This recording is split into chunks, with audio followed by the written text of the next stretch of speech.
Some think that business networking is archaic and outdated. It's the 21st century after all. Of course, I don't agree. Even the most old school networking is, well, working. It's fun to think of how cliched it's become, though. Your network is your net worth. And Gotta go press the flesh. And the old favorite. So I guess it's really not what you know. Hey, I know that guy. So it really does come down to who you know. In this video, I'm going to show you 3 ways on how to network with the right people to find more deals. And we start right now.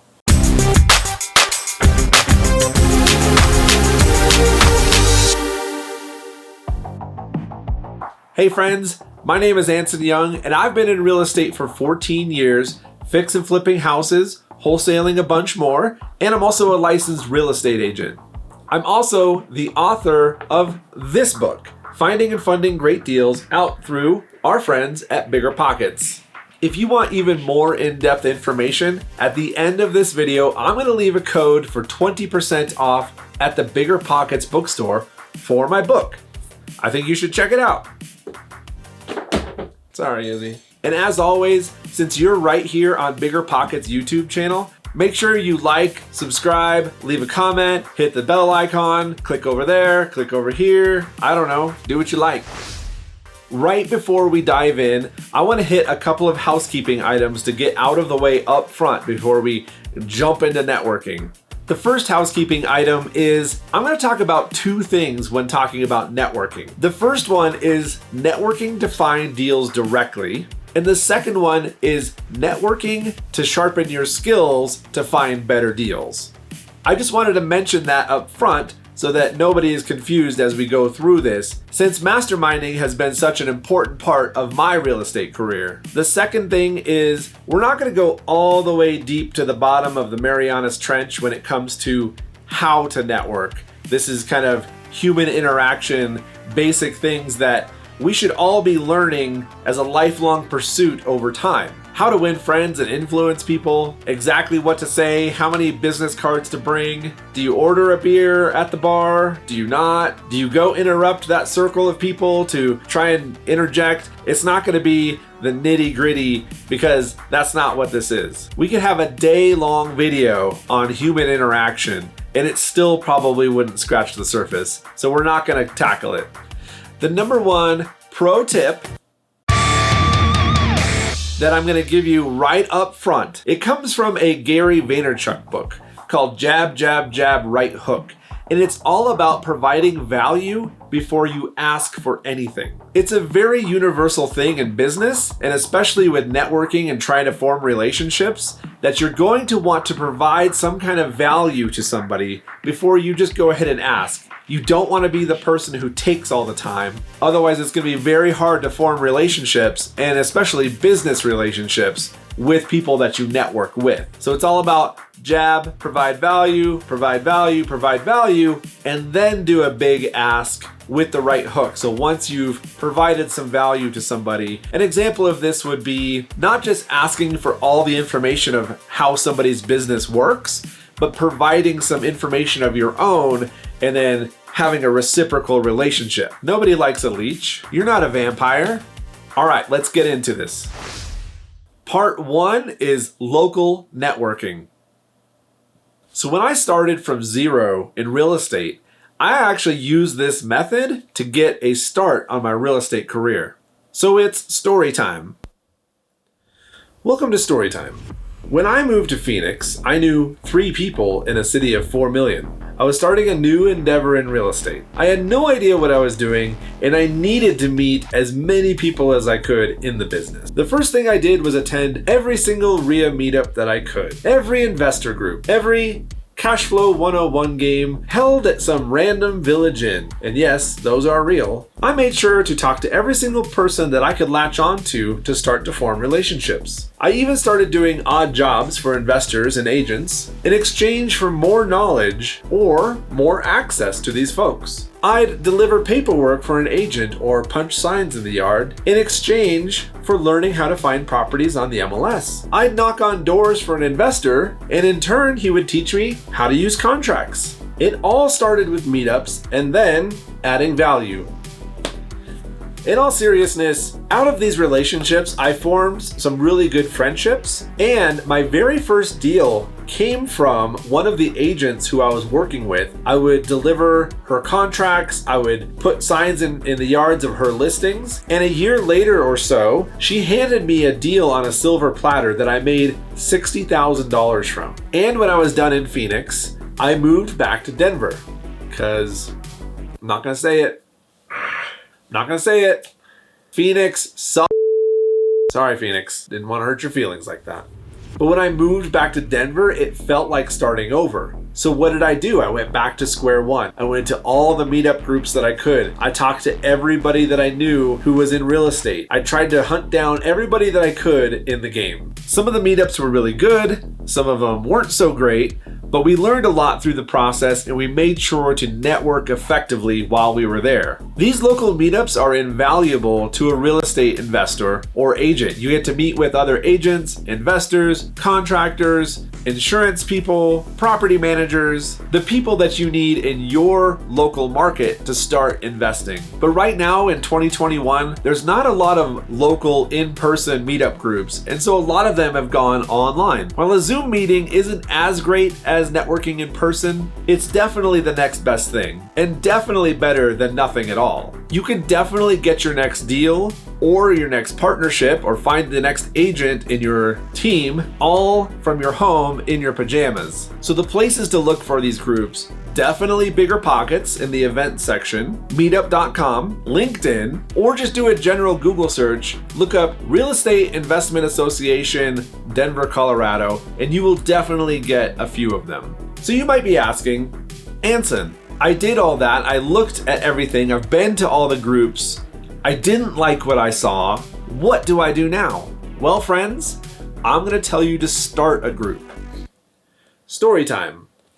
The year was 2012, and BiggerPockets was having their first convention here in beautiful Denver, Colorado. One night after the event, a huge group of high-level investors from all across the nation were hanging out in the hotel bar, swapping stories, investment strategies, and things that were working in their market. I was having such a great time and learning so much that I went up to Joshua Dorkin. You know, he was on the podcast for a few years, and he kind of, I don't know, started this whole thing. And I asked him, how could we do something like this networking meetup every month? No sales pitches, no speeches, no frills, just networking. He went ahead and crushed my dreams by saying, I have no time for this, unfortunately. If you want to do something like this, go start it. And 2 months later, my meetup group met for the first time. 4 people huddled in a coffee shop on a January day. And from that one meetup with 4 people over coffee, we've expanded into 5 meetup groups across the Denver metro area. And our main group is still going strong with upwards of 130 people coming to network with each other. Of course, this was before 2020, but we shall return. That's how Badass Real Estate Investors started, and it got so big and crazy that I've had to bring in people to help run each local event. Now, if you want to take local networking to the next level, being the person who runs the group has so many amazing benefits that I never thought was possible, and I never intended going into it. I just wanted to have beers with cool people and learn more about real estate. But something happens when you're the person who's running it, and there are people who are coming and they see you as the leader of this group. All of a sudden, deals start raining down from places you would never expect, and you get to help more people, which is always been my goal. I wanted to interrupt this video really quick to see how you network to find deals. So if you want to leave a comment down below, I will read all of them, I promise. And now, back to the video. Part 2, networking with gatekeepers. There are certain people in this world, and they are the literal gatekeepers of real estate deals. You definitely want to get in front of them, build a relationship with them, and you want to be the keymaster to the gatekeeper. It's a Ghostbusters reference. You know, Ghostbusters. So whether by the virtue of their profession, like a probate lawyer, or a fellow real estate professional, like an agent or a wholesaler, networking with and forming relationships with gatekeepers can be mutually beneficial and incredibly profitable. So what kind of people are these gatekeepers? Pretty obvious one, agents. Real estate agents. Whether it's an REO, bank-owned foreclosure agent, most normal retail agents come across deals that not even they want to touch. It could be an uncle who is a hoarder and they have no idea how to handle that situation. You, being the smart one, networked with a bunch of real estate agents when they have a client or a situation that comes up, and you can help them look like a hero by saving the day, coming in and buying the property that's a problem. Everybody wins. There's always deals that fall through, short sales, REOs, which are bank-owned foreclosures, pocket listing, which maybe a client doesn't want to have a bunch of showings and see if they can sell it within their company. Agents aren't the enemy. Believe me, I'm an agent and I get it, but they usually have a lot of access to deals, but they are definitely one of the biggest gatekeepers in the entire real estate industry.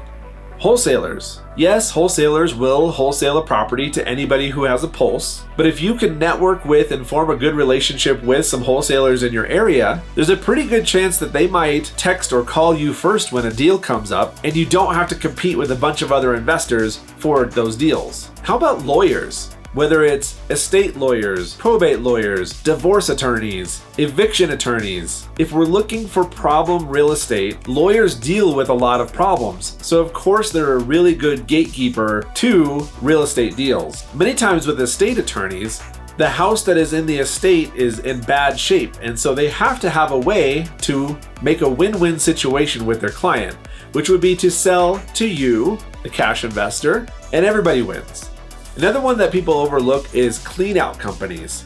These are companies that come in and they'll clean out an eviction or they'll clean out after somebody has died. And a lot of times they know about a property before almost anybody else because the family contacts them directly. Same with estate sale companies. These are companies that come into the property when somebody passes away and their entire house and their entire life worth of stuff is left in the house. These companies come in and they value everything and they hold a series of sales to get rid of all of the things inside the house to get as much money as possible for the estate. So before they can sell the property, the estate company comes in and sells everything inside the property. So the estate sale company knows that this property might be up for sale soon. So getting to know that gatekeeper could be a great way to get deals. I'll talk really quickly about kind of the darker side of gatekeepers. And this would be police, fire, crime scene cleanup, those kind of companies or those kind of people. And this is totally up to you if you don't want to feel like an ambulance chaser or if you think that that would have a negative perception on you or your company. But obviously those are people who know about situations and properties before anybody else. So that one's up to you. That's going to be a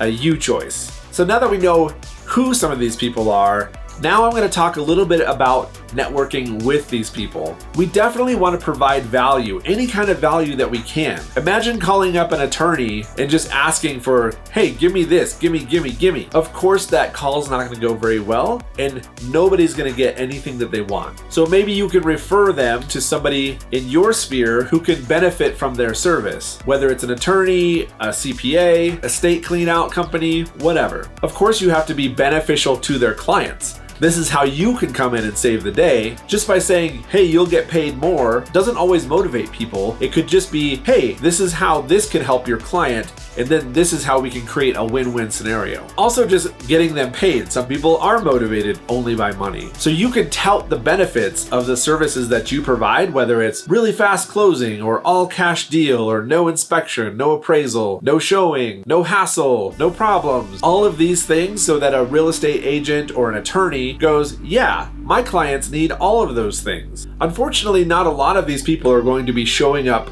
to real estate investor meetups. They might be showing up to lawyer meetups or wherever these people meet up. So some of your interaction with them is going to be a cold start scenario. So you're going to be cold calling them, or you're going to be sending them a letter spelling out how you can help them, what services you provide that they can benefit from. A lot of these people want to see networking in a more professional capacity. So just make sure that you're using, good letterhead or practicing on your cold call so that you know that when you call a lawyer's office, how to talk to lawyers or how to talk to real estate agents. So you don't come off like just a guy with a business card who works out of his van or something. Part 3, nationwide networking. This is definitely something that I've been trying to scream from the rooftops for a few years now because it's just changed my business so much. And I kind of discovered this on accident. So while I was trying to network with more people, I discovered that I had a few thousand friends on Facebook and BiggerPockets. These people were investors from all over the country, and many of them were in markets that were just like mine. Same price range, same competition, similar headaches, similar problems. So one night I just took a stab in the dark and messaged somebody that I knew in Portland, Oregon. I just asked him if he wanted to jump on a call, maybe share some ideas, and he was actually pretty psyched about it, and I wasn't sure what to expect. So I learned more in that 30-minute phone call than I had learned in a long time. We were trading mailing lists, we were trading mailers, we were trading different kind of marketing, how our business was set up. It was absolutely incredible. When you're locally networking, of course there's going to be a lot of sharing, a lot of things going on, but I found that people in other markets were much more open to share about what was going on. So why does that work that way? It comes down to competition. I'm not planning to invest in Portland anytime soon, and he's not planning to invest in Denver anytime soon. So we are not direct competitors at all. And most people are much more open to sharing with people who aren't their direct competition. So since that fateful call, I've probably networked with a few hundred more investors just like the first guy. And I try to call one every single week, at least one, to keep skills sharp. And of course, this goes back to the original tip, providing value and not just being a networking vampire. And also since then, I've joined many groups, many masterminds, and nationwide networking has been my most simple and effective way to explode growth in my company and in my head. And now, most of my really good friends are actually these investors who I contacted and formed relationships with. We're kind of running the same pace, running the same race. We understand each other's business. We understand each other's lives a bit more. I've gone to visit some of these investors. They've come to visit me. And the amount of knowledge that we've traded is incredible. So if you ever get a message from me just wanting to chat, you should probably take me up on it, or anybody. You should just start doing this. All of this information is absolutely useless if you don't take action on it. So here are our action steps. Number 1, find 2 to 3 meetings in the next 30 days that you can attend either in person or virtually. Remember to try and provide value. Get as much contact information from these people, and we'll head to step 2. Step 2 is to get a free CRM. This is a customer relationship management software. It just helps you keep everything organized, all the people that you meet. You have to make a plan to be intentional about networking and following up. So you're making a database of everybody that you've contacted, and then making a plan to follow up and keep in contact with them. Here are a few free CRMs that you can use. And number 3, find 10 people on BiggerPockets or online to connect with. Send them a message and ask for a 5 or 10 minute call, something quick, and then execute on that in the next 30 days. So 10 people, 30 days. So in the next 30 days, you should be a networking superstar, or at least on your way to there. So as promised, use this code at checkout for 20% off at the BiggerPockets bookstore for my book, Finding and Funding Great Deals. Just enter it in, save 20%. In my next video, we're gonna talk all about lists. What kind of lists to use to find the best deals. So please check it out. Thanks again for watching. Thanks for your time and for your attention, and we'll see you in the next video.